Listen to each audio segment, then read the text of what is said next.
And actually, stress is one of the biggest growing issues in our world. Not just the Western world, but also the Eastern world. So in China, the reports are very high about people suffering from anxiety and depression, and these are all subcategories of stress, because if stress isn't dealt with, you know, fundamentally what stress is a highly adrenalized energy state. The thing is, in the ancient times, the caveman would have either hit a dinosaur over the head, run, lit a fire. They would have done something. Yeah. What we've been taught to do is suppress our stress, because we have to be strong. And so what we do is we keep suppressing and suppressing and suppressing until your body is constantly in a state of stress. So it doesn't take very much to bring you into that state of high alert. Yeah. So obviously what you have to do, the key thing is to actually stop the reaction. Yes. So a really simple way to stop the reaction is by breathing. Okay? If you do even 5 deep breaths when you're feeling highly stressed, by the time you finish doing that deep abdominal breathing, you will have changed your mental position in relation to the stress. Yeah, and that doesn't actually cost anything. That's quite powerful. If you do that using something, for example, like our aura spray or an essential oil, you know, like pecan balm or something, that obviously accelerates it even more. But fundamentally, just taking that 5 deep breaths shifts your mental attitude. Because quite often with stress, we're actually reacting to something that's happened in the past. So it's a past experience that says you're in danger. It may not be a reality, but because we've not actually rewound and understood what happened, we're still reacting to the stress. Yeah, that makes sense, yeah. So then you just start gathering momentum, because that tiny little event suddenly becomes a monster of an event. So every time anybody approaches you with a kind of energy field that's similar, your body is like a huge antennae. It'll just pick it up and react to it. So another thing about becoming stressed is you do actually become highly charged, and it creates a kind of slightly toxic state in your body. Also energetically, our sort of electromagnetic energy changes their vibration. So on a vibrational level, you're changing a lot of things when you become stressed. So the key is how to maintain that. And for me, I think it's taking very simple action. Don't say, I'm going to do the spa day on Saturday, because when Saturday comes, things might get in the way, and then the spa day gets chucked out of the thing. It's much more about waking up in the morning, having a hot water and lemon, maybe doing 10 deep breaths and sitting quite still for maybe 5 minutes. You know, and if thoughts come in, just doing some deep breathing. So that little thing could take 20 minutes, but actually you go into the world in a much better state of mind. Make your morning shower a meditation. So after you've done your deep breathing, you cleanse yourself. You know, think of it as a symbolic thing. I'm really clearing all the stuff from yesterday. And as the water comes over you, you know, you're just really calming yourself down. You're seeing the water as being really a powerful cleanse. During your day, take 5 minutes to do maybe 3 or 4 deep breaths. Every time you maybe go on to something new, start embedding that into your day. So that would take probably 30 seconds, maybe a minute. Yeah. Maybe a minute if you're feeling very stressed. But actually, you have to start thinking that if you're supposed to be living the life you love, why have you got no time to spend a minute taking a deep breath? Why have you got no time to do a 10-minute bath? So it's about making time. It's about consciously. Well, it's about consciously making time. valuing yourself, because this is all to do with self-worth, ultimately. It's all to do with self-worth. Make the time. Value your time. It is. Mindful moments. We're always talking about the mindful moment. You know, we talk about making a cleansing routine a mindful moment. Yeah. Feel your face. Feel the quantity of your face. Feel the quality of your skin. So that's smell the oils you're putting into there. You know? And that, but it is about self-worth, because we do not value our time as being important. We only value our time according to what we're doing. Okay, and this goes back to the sort of male and female energies, the polarities. The masculine energy is very much about doing. Yeah. And I think within our whole feminism movement, I think on some levels we've tried to compete with men at their own level, rather than setting our own energy. And our energy is much more about being magnetic, drawing things towards you, mulling them over, and then you use the masculine force to put it out there. Sure. Yeah. So it's not about doing all the time. Do you see what I mean? Yeah. And so we are receptors. And I think somehow we kind of think receptivity is a little bit weaker than action. And it's not. It's so powerful. It's magnetic. It means that you don't actually have to do very much to get the information. You just need to set it up. And when you kind of think about this whole Taoist way of thinking, that even when you're passive, there's always an action going on. So even though I'm sitting, my heart's beating, my lungs are taking in oxygen. My system is processing things. So there's something happening, but it's in an invisible world. So they're inextricably bound together, but it's how you choose to use it. So you always have choice. But at the moment, I think we're very kind of bound to doing what we think we ought to and what we should, and performing at a level I think is sometimes unattainable. In the way that magazines use very young women to portray beauty, that's kind of unattainable. It's not celebrating real beauty.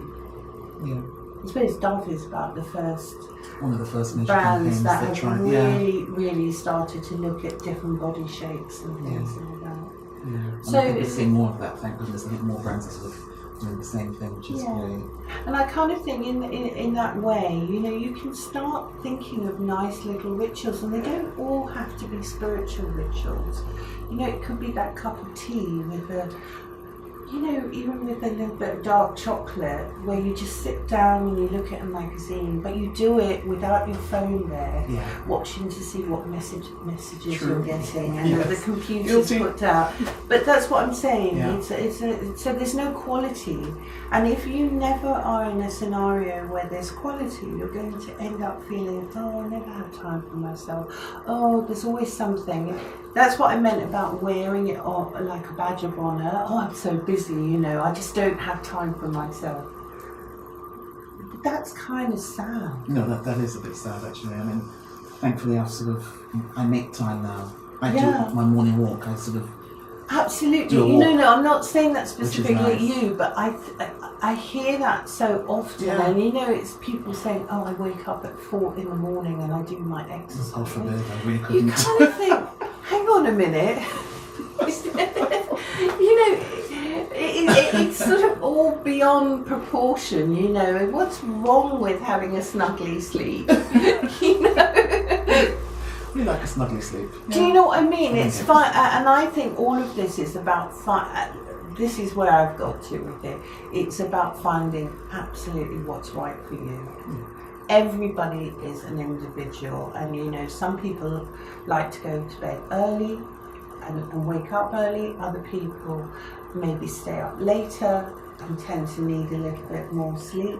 Some people like avocados and they know that it's really good for them. Other people go, no, I don't like. So it's finding, really listen, because I think your body is very wise. It actually knows what you need, and we often ignore it because we think we ought to be doing something else.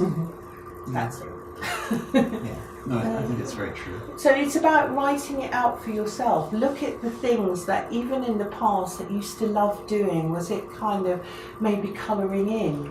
So now they've got these colouring in books. So maybe you take you take 10 minutes out to just do. You don't have to finish the picture. You can do a 10-minute session. Because when you're doing that colouring, you're also working on balancing your chakras, because the colours you choose, by the very nature of them, are balancing your energy field. So there's really simple ways. Have fun with it. Don't always make it so serious and so earnest, you know. I remember once having this woman who was she was a therapist of some sort, very newly trained, and, you know, gone all over the world and done all the yoga and she said, you know, I said, so are you happy? And she went, well, I should be happy. I do everything, but I don't know why I'm so stressed. You know, I do my deep breathing and I just said, well, maybe it's just a little bit too much. You know, that had become the routine. You know, 6:30 a.m. do my, you know, chanting for 20 minutes. Yeah. You know, I'm making light of it, and I, you know, all of these things are really important, but less is more. Find a simple thing, and you know, when you're trying to do this me time, start simply. Add one thing. Yeah. Do one thing well, then add another thing the next month, and then add another thing, and before you know it, you've got a lovely routine. Michelle, do you ever get stressed? Oh yes. And do you follow your own advice? I do, and my biggest thing is I write pages in the morning. Okay. I do my breathing in the morning. When you breathe, if you make this sound, it works in an acupressure point in your. So before you start doing your quieter deep breathing, doing about 5 to 10 of those will really release any tension or anxiety. So my ritual first thing in the morning is to wake up, get hot water and lemon, and then I start doing my writing. I do about 3 pages. Oh wow! Every morning. I brought it down to a moleskin level now because I used to do A4 and it took forever. And then I do my meditation. I don't feel great if I don't do my meditation. So that's when I do my me time rituals, really. And then during the day, a spritz with the aura spray, just to stop myself. Trying to take time out at lunchtime, read a magazine or read a book, or, you know, just not do something to do with the work, because I'm quite obsessive about. I have my moon in Scorpio, which means that when I get so when I get hold of something, I have to get right down to the bottom of it, and it's something I'm having to learn to teach myself to be sort of. You know, I'm still teaching myself like everybody else. And you know, there are times where, you know, the routine flies out, but I always go to it. I've been doing pages probably now. I started doing them in about it was earlier than that. It was probably 1990 something. Oh wow. 95, 96. So I've done them, and if anyone finds one of my books, they won't know what the hell I'm talking about, but it'll be full of really interesting things, I thought. You know, I've got like probably 20 or 30 books I've filled with pages. Wow, that's impressive. Yeah. But you know, there are moments where I don't do it for maybe a couple of weeks, and then I find myself getting really wound up, so I think, oh my god, I've got to do the pages. Yeah. I have to ask you, do you do like a brain dump?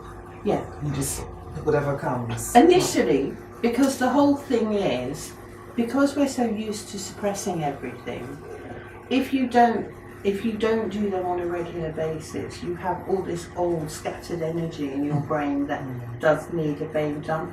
But what I find is, as you keep doing it, it becomes really like a written meditation.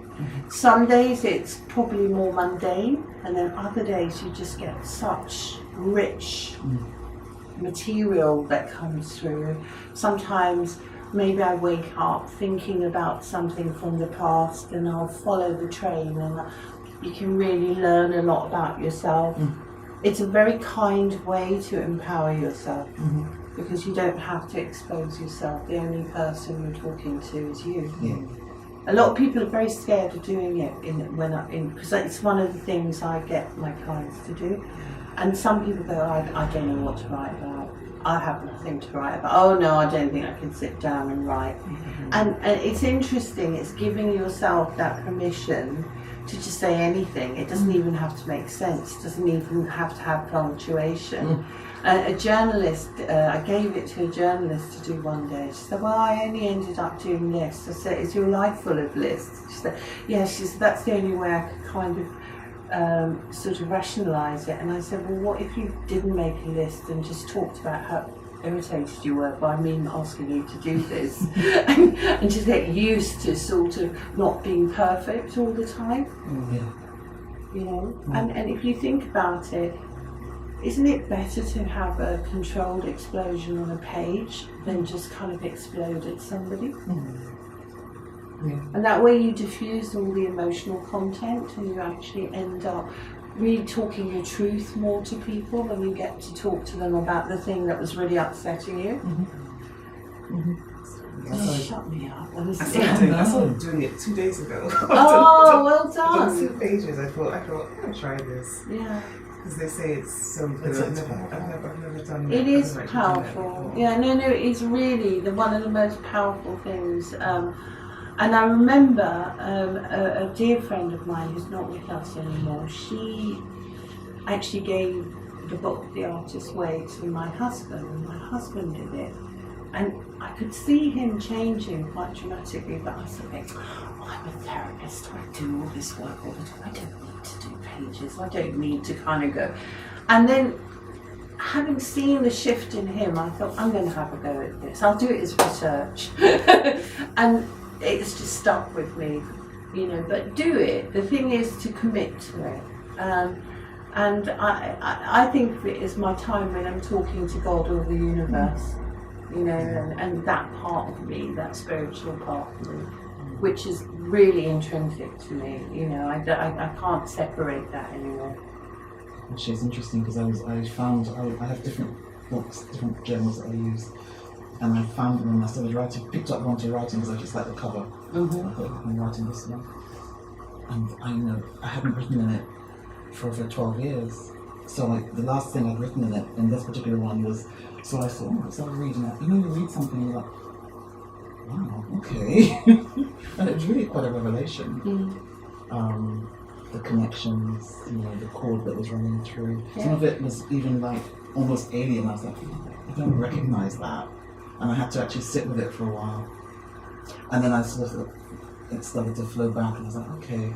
So I decided to start writing in that one again because it just felt like the right one to write in, as opposed to the more recent one. Yeah. But yeah, they are. And you know, actually, Julie Cameron actually says,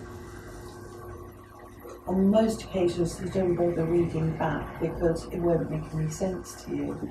And generally it doesn't. All it does is it maybe highlights the time I was going through.